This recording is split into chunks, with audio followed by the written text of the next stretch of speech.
Guys, welcome to disabilities and associated subjects. मेरा नाम है सुरभि गुप्ता और आज हम एनकिलोसिंग स्पॉन्डिलाइटिस नामक एक डिसेबिलिटी के बारे में जानेंगे। अगर आपने पहली बार हमारे चैनल पर विजिट किया है तो चैनल को सब्सक्राइब करना ना भूलें। अगर आपको वीडियो पसंद आता है तो उसको लाइक कीजिए और शेयर कीजिए। ये हमारे सोशल मीडिया हैंडल्स हैं जहाँ पर आप हमें फॉलो कर सकते हैं फॉर मोर अपडेट्स। एनकिलोसिंग स्पॉन्डिलाइटिस की अगर हम बात करते हैं तो उसको हम शॉर्ट में एएस बोलते हैं। ये एक रेयर टाइप की अर्थराइटिस है, यानी कि गठिया रोग है जो रेस्पॉन्सिबल होता है हमारी जो बैकबोन होती है, जो हमारी स्पाइन होती है, उसमें पेन के लिए और उसमें स्टिफनेस आ जाती है, यानी कि अकड़न आ जाती है। ये एक लाइफ लॉन्ग चलने वाली क्या है, कंडीशन है, जो कि आपके लोअर बैक से स्टार्ट होती है, यानी कि जो आपके निचला हिस्सा होता है रीढ़ की हड्डी का, वहाँ पे सबसे पहले दर्द होना शुरू होता है। वहाँ पे स्टिफनेस आ जाती है, अकड़न आ जाती है वहाँ पे। और ये आपके स्प्रेड हो सकता है लोअर पार्ट से, निचले भाग से लेके आपकी जो नेक होती है, आपकी गर्दन वहाँ तक। और ये आपके जॉइंट्स जो होते हैं आपकी बॉडी की, उसको डैमेज कर सकता है। इसके अलावा ये पूरी बॉडी तक को भी डैमेज कर सकता है। एनकिलोसिस की बात करें तो इसका मतलब होता है फ्यूज्ड बोन, यानी कि जो बोन्स होती है उनका आपस में जुड़ जाना। आपने देखा होगा कि डिफरेंट डिफरेंट बोन्स होती हैं हमारी बॉडी में, डिफरेंट डिफरेंट पार्ट के लिए, लेकिन उन अगर ये सारी बोन्स आपस में बिल्कुल स्टिक हो जाएंगी, जुड़ जाएंगी एक दूसरे से आपस में, तो क्या कोई स्ट्रक्चर बनेगा बॉडी का? तो इस प्रकार से सिर्फ हम अभी स्पाइन की बात कर रहे हैं। तो जो एंकिलोसिस की बात करते हैं तो इसका मतलब होता है बोन्स का आपस में जुड़ जाना, फ्यूज हो जाना। और जब हम स्पॉन्डिलाइटिस की बात करते हैं तो उसका मतलब होता है सूजन, जिससे होता है कि रेड हो जाना या सूजन आना बॉडी के किसी भी पार्ट में।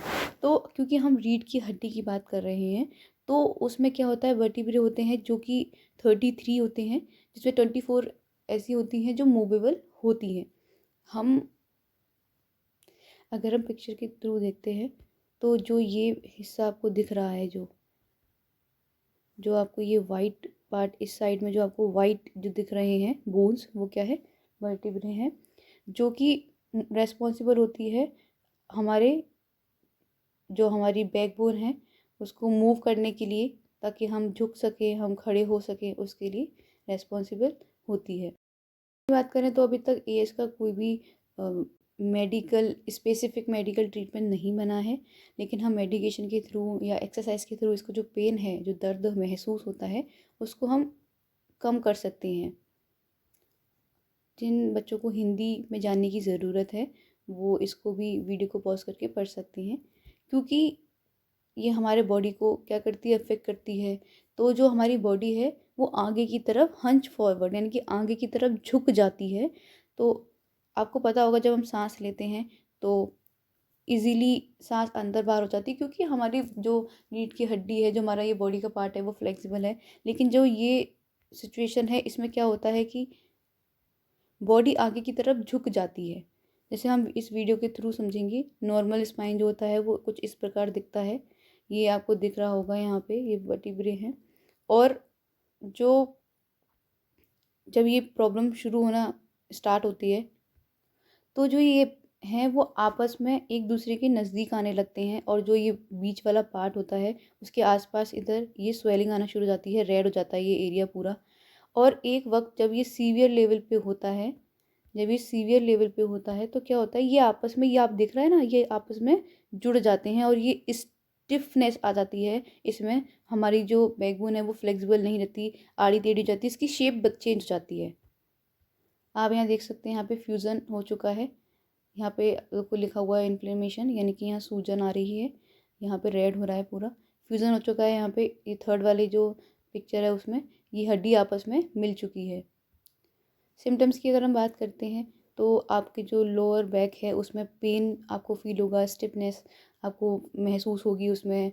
आपके जो हिप्स हैं वहाँ पे आपको पेन होगा, स्टिफ, क्योंकि जो सबसे पहले जो अफेक्ट करती है वो हमारे लोअर जो बैक होता है स्पाइन का, उसमें अफेक्ट करती है, वहाँ पे पेन होना शुरू होता है। फिर धीरे धीरे ये आपके नेक तक पहुँच जाती है। शोल्डर्स में आपको पेन महसूस होगा, हैंड्स में, रिब केज जो होता है, आपने देखा होगा जो हमारे लंग्स होते हैं वो एक केज में बंद होते हैं, तो वहाँ पे भी आपको दर्द महसूस होगा। थाइज़ में महसूस होगा, आपके पैरों में होगा, आपके हील में स्वेलिंग आ जाएगी, आपको वहाँ पे भी पेन फील होगा। और इस डिसेबिलिटी में आप एक जगह काफ़ी देर तक नहीं बैठ सकते हैं। आपको मूवेबल रहना है, आप लेट भी नहीं सकते एक जगह काफ़ी देर तक। जैसा कि यहाँ लिखा हुआ है, pain that worse in the morning और after sitting for a long time. आप जब बहुत देर तक बैठे रहते हैं उसके बाद आपको बहुत ज़्यादा पेन होता है। और जो स्पाइन होती है वो रिजिड हो जाती है, यानी कि मूवेबल नहीं रहती है, वो एक ही जगह पे फिक्स हो जाती है।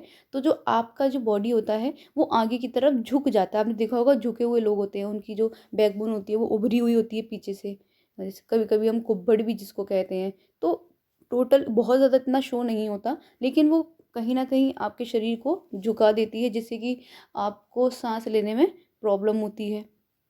क्योंकि जब बॉडी का स्ट्रक्चर सीधा सीधा है, इजीली हम सांस ले रहे हैं, जब वो मुड़ जाएगा तो आपको ब्रीथिंग करने में प्रॉब्लम होगी, और जो आपकी जॉइंट्स है वहाँ पे स्वेलिंग आ जाती है। सिम्टम्स वेरी कर सकते हैं पर्सन टू पर्सन, क्योंकि जो इम्यून सिस्टम होता है वो सबका अलग अलग होता है। तो इस प्रकार जो सिम्टम्स हैं वो वेरी कर सकते हैं। समझ लेते हैं कि कहाँ कहाँ पे ये नेगेटिव इफेक्ट डालता है अपना। जैसे कि आईज़ में डालेगा, आपको प्रेशर फील होगा, आपकी आई जो होगी वो रेड हो जाएंगी और सेंसिटिव हो जाएंगी लाइट के प्रति। अगर बहुत ज़्यादा ब्राइट लाइट आपको दिखाई जाएगी तो आपको पेन फील होगा। उसके बाद आपको दिखना, थोड़ा ब्लर आपको दिखने लगेगा।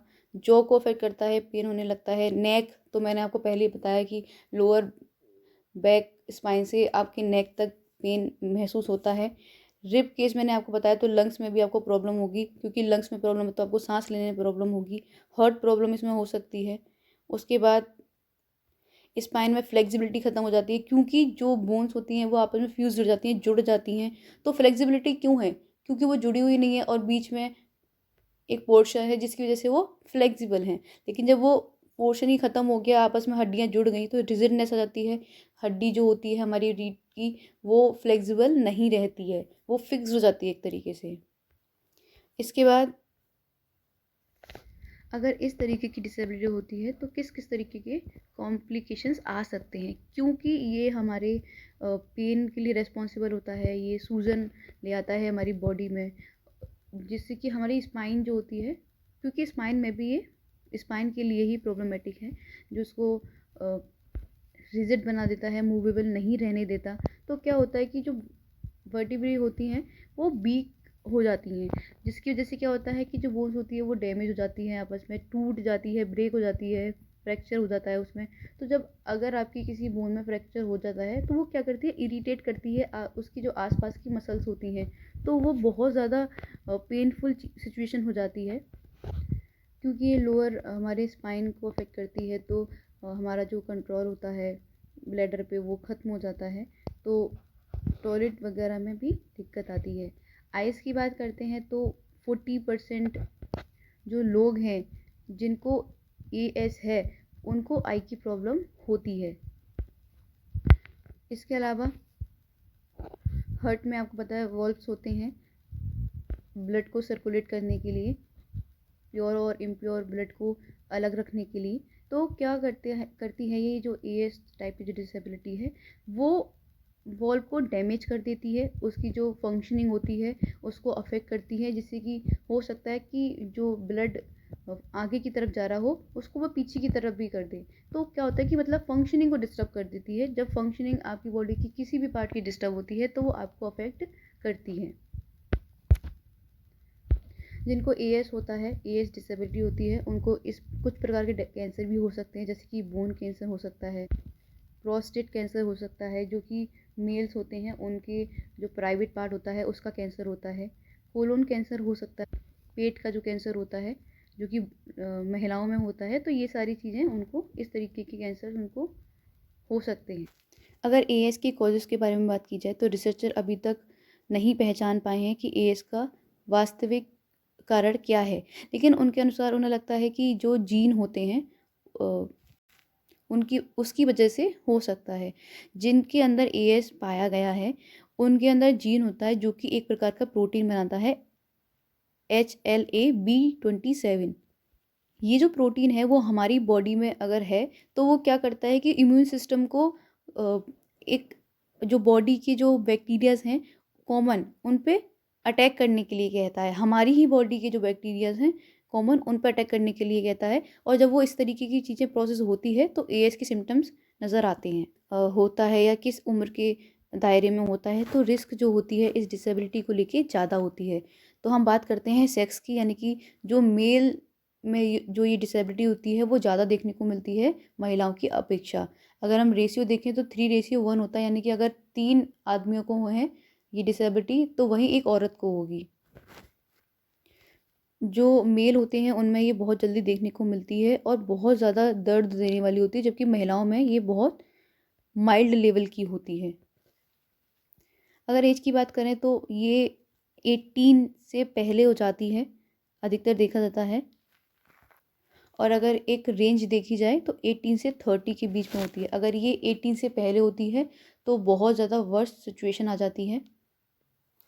अगर डायग्नोसिस की बात करें तो ये जर्नल पेन, ये बैक पेन आपको शो कराएगा। अगर इजी वर्ड में कहें तो डायग्नोस करना काफ़ी मुश्किल होता है। मान लीजिए अगर एक्सरे के थ्रू आपके देखा भी गया कि आपको एएस की सिम्टम्स हैं, तो अगर इस समय आपको एक्सरे में शो हो रहे हैं कि इस तरीके से आपकी बोन्स फ्यूज़ कर रही हैं, तो इसका मतलब है कि 8-10 साल पहले ही वो आपकी बॉडी में आ चुका है। यानी कि 8 से 10 साल बाद हम उसको रिकॉग्नाइज़ कर सकते हैं। तो काफ़ी मुश्किल होता है, और जो मेल होते हैं उनमें ये ज़्यादा अफ़ेक्ट करता है, उनके अंदर ज़्यादा पाया जाता है।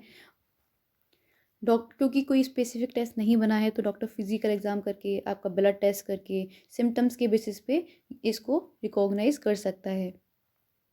ट्रीटमेंट की बात करें तो क्योंकि मैंने कहा कि कोई भी मेडिकल ट्रीटमेंट स्पेसिफिक्स के लिए नहीं बना, लेकिन कॉमन चीज़ है जिसके द्वारा हम इसको, जो इसमें पेन होता है उसको कम कर सकते हैं, जैसे कि एक्सरसाइज के थ्रू, फिज़िकल थेरेपी के थ्रू हम जो होने वाला पेन है और जो इसको हम प्रिवेंट कर सकते हैं, और ज़्यादा सीवियर होने से हम इसको रोक सकते हैं। अगर आप एक्सरसाइज करते हैं तो आप इजीली बिना मेडिसिन लिए भी इसके पेन पर कंट्रोल कर सकते हैं। फिज़िकल थेरेपी में आपको प्रैक्टिस कराई जाती है अच्छे तरीके से, जो आपका आसन होता है, किस तरीके से आपको रहना चाहिए, बैठना चाहिए, ये सारी चीज़ें सिखाई जाती हैं। और आपको ये भी सिखाया जाता है कि कैसे जो टाइट मसल्स हैं उनको स्ट्रेच करना है, उनको कैसे उनको मूवेबल बनाना है, और जो आपकी स्पाइन है उसको कैसे स्टेबल रखना है। इसके अलावा और भी टेक्निक्स हैं जो फिज़िकल थेरेपी में यूज़ की जाती हैं, आपकी जो स्पाइन है उसके पेन को कम करने की। आप इस सबको घर पर भी कर सकते हैं, लेकिन क्योंकि फ़िज़िकल थेरेपी है तो अधिकतर लोग इसको प्रोफेशनल्स जो होते हैं, फ़िज़िकल थेरेपिस्ट जो होते हैं, उनके साथ करना ही पसंद करते हैं और उनको रिलैक्स फ़ील होता है। मेडिकेशन की बात करें कि इसके दर्द को कम करने के लिए हम कौन कौन सी मेडिकेशंस लेते हैं, तो NSAID,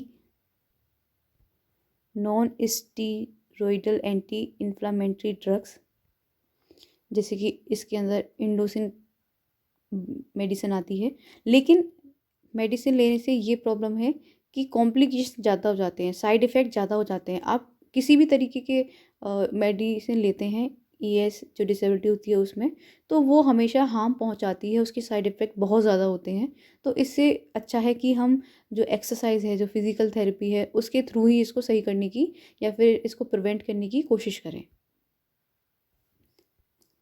इसके अलावा होम रेमेडीज़ क्या क्या हैं जो हम कर सकते हैं इसके पेन जो है उसको वर्स ना होने दें उसके लिए, तो हमें एक्सरसाइज करनी चाहिए रोज़, कुछ देर के लिए ही करें लेकिन हमें करनी चाहिए।